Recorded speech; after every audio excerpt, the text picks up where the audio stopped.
Subscribe now and press the bell icon. Never miss an update. नमस्कार दोस्तों, मैं दिनेश एक बार फिर आप सभी का अपने YouTube चैनल पर स्वागत करता हूं। दोस्तों, जैसा कि आप नाम से देख पा रहे हैं, आज हम बात करेंगे type of insulators in transmission system. तो देखिए, शुरू करते हैं।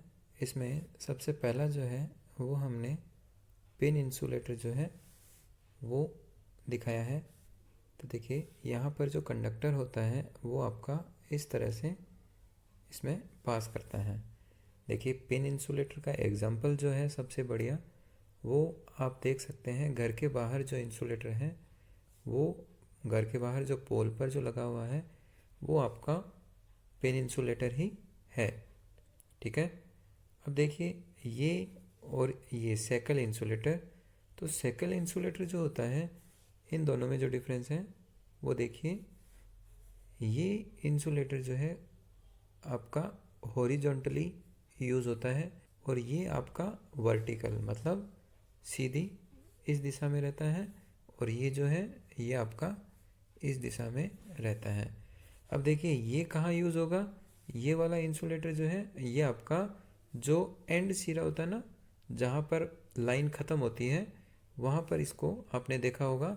बाकी आपने लाइव वायर में भी देखा होगा, लेकिन कहाँ यूज़ होगा, जहाँ पर आपकी डायरेक्शन जो कंडक्टर की डायरेक्शन जो है वो आपको चेंज करनी हो। ठीक है। चलिए, अब देखिए, अभी हम बात कर लेते हैं। ये दोनों जो इंसुलेटर हैं ये आपके कहाँ यूज़ होंगे। ये आपके डिस्ट्रीब्यूशन में यूज़ होते हैं। जो घर के बाहर जो डिस्ट्रीब्यूशन सिस्टम होता है वहाँ पर ये यूज़ होते हैं। ठीक है। अब हम बात करते हैं इनके वोल्टेज रेटिंग की। तो पिन इंसुलेटर जो है वो आपका अप टू 33 kV तक यूज़ कर सकते हैं। ठीक है। चलिए, अब हम बात करते हैं सस्पेंशन इंसुलेटर। तो देखिए, सस्पेंशन इंसुलेटर में क्या है, इसमें नंबर ऑफ डिस्क जो है वो यूज़ होती है। तो देखिए, ये 1 2 3 4 5 6 7 8 डिस्क जो है वो आपने इसमें यूज़ की है। ठीक है। तो पर डिस्क हम मान के चलते हैं कि 11 kV वोल्टेज जो है वो सहन कर सकती है। तो यहाँ 8 डिस्क आपने यूज़ की है, तो इसका मतलब 88 kV नहीं, क्योंकि कुछ क्या है, हम सेफ्टी फैक्टर भी हम लेते हैं जो हम इसमें देखेंगे आगे। ठीक है। तो इसमें 8 डिस्क जो है वो यूज़ हुई है, और ये और पिन इंसुलेटर जो है वो क्या है, दोनों आपके वर्टिकल यूज़ होते हैं। अब हम बात करें कि शेकल इंसुलेटर। देखिए, यही जो सस्पेंशन इंसुलेटर है, ये जो डिस्क है वो कुछ इस तरह से जुड़ी हुई रहती है। तो इनको आप इस तरह से कनेक्ट करते हैं और कंडक्टर जो है वो इस तरह से पोल के साथ जुड़ा हुआ रहता है। ठीक है। अब देखिए, ये कहाँ यूज़ होगा। ये जो है ये भी क्या हो गया, डेड एंड आ गया, या फिर आप जहाँ पर डायरेक्शन चेंज करते हैं कंडक्टर की।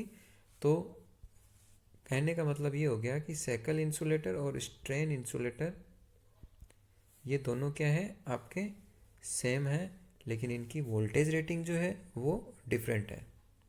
ठीक है। नंबर ऑफ डिस्क जो है वो हम आगे अभी कैलकुलेट करेंगे। तो ये क्या हो गए, टाइप ऑफ इंसुलेटर हो गए। चलिए, अब हम देख लेते हैं कि ये लाइन में किस तरह से यूज़ होते हैं। देखिए, यहाँ मैंने आपको ये जो है ये पिन इंसुलेटर दिखाने की कोशिश की है। इसको आप इस तरह से देख लीजिए। देखिए, ये मैंने पिन इंसुलेटर दिखाए हैं दो। ये आपकी क्रॉस आर्म होगी। ठीक है। ये कौन सी क्रॉस आर्म है, ये वी क्रॉस आर्म है। ठीक है। वी क्रॉस आर्म हो गई। ठीक है।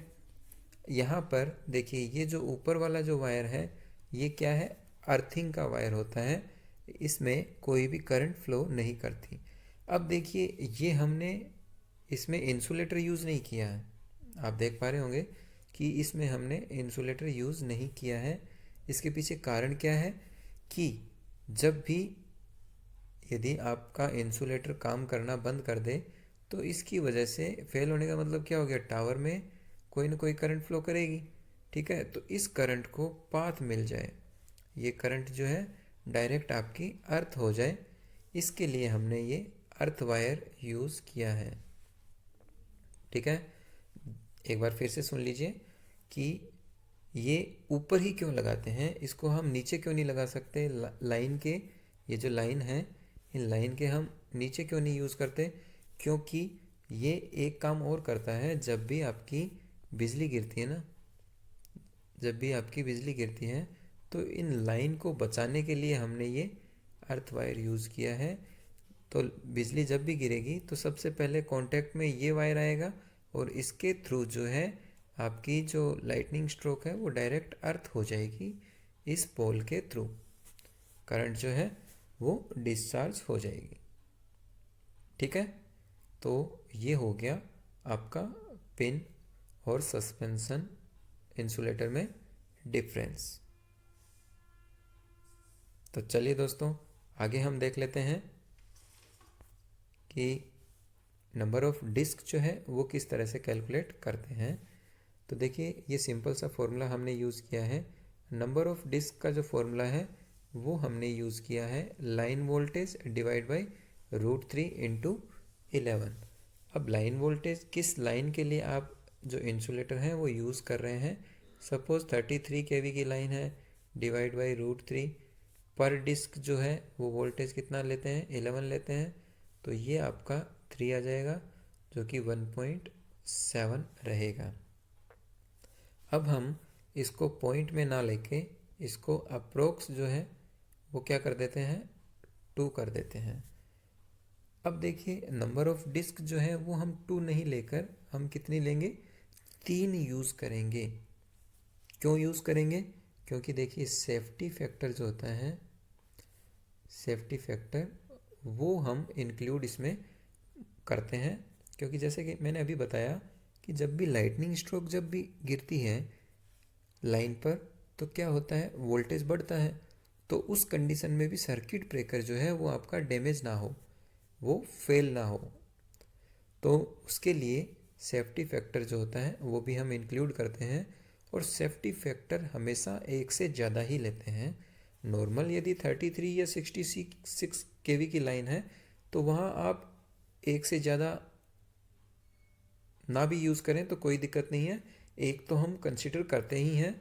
लेकिन यदि 100 kV से ऊपर है, कहने का मतलब हो गया 132 kV या फिर 220 kV या फिर 400 kV, तो यदि उस kV की लाइन है तो उस केस में सेफ्टी फैक्टर हम उसी से मल्टीप्लाई कर देते हैं, प्लस कर देते हैं।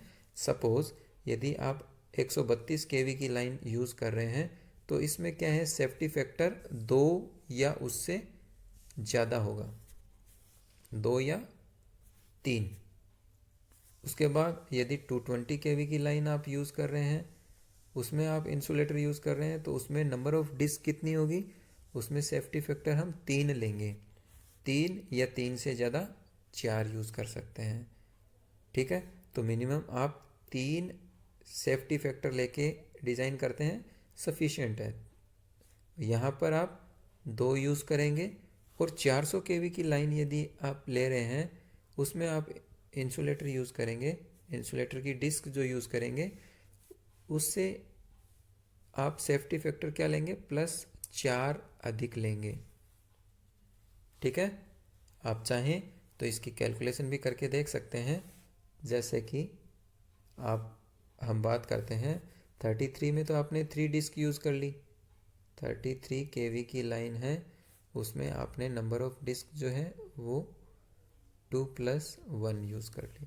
66 की है तो उस केस में क्या आ जाएगा, 66 डिवाइड बाई √3 इंटू 11, ये आपका आ गया 6/√3।